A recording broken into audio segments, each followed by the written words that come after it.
the Israeli authorities and with the support of the American authorities to keep Gaza as this individual said, this quote came from a State Department communique that was released by WikiLeaks. You can find it, it's all online, in which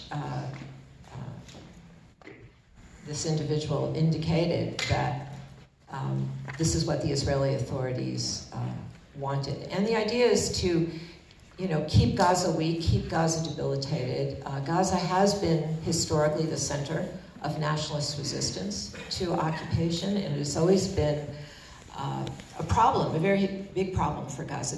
I think Israel has never really known what to do with Gaza. And Oslo was designed if you read the terms of the Oslo agreements, it becomes very clear. Oslo was designed to separate Gaza from the West Bank, to isolate Gaza, and to keep the two territories very, very separate, and to isolate Gaza from Israel.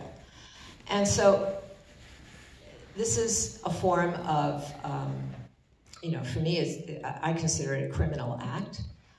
It is a form of deprivation, of dispossession, and ensuring that while Gazans may not starve, they will never be allowed to exercise their agency in any meaningful way to rebuild their lives.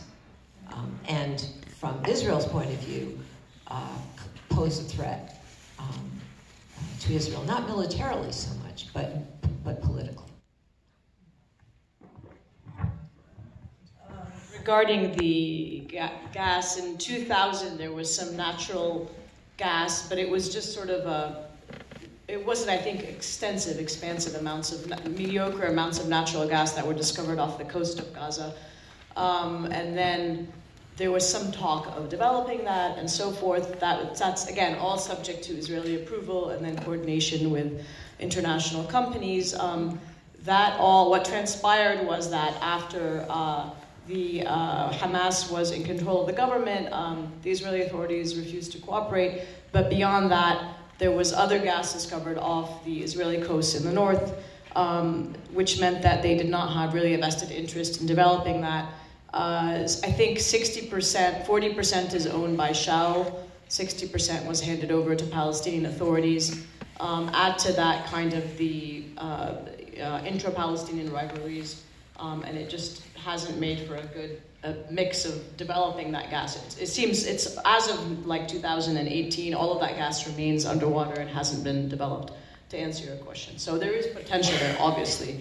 Mediocre though it may be, there is potential and it would benefit the economy. It's just a matter of, again, like everything else in Gaza, be it the components for factories to get things restarted and open again, be it the ability to import certain items or fertilizers or seeds or whatever, like everything else, it's part of the targeting of the productive economy, or at least stifling of the productive economy.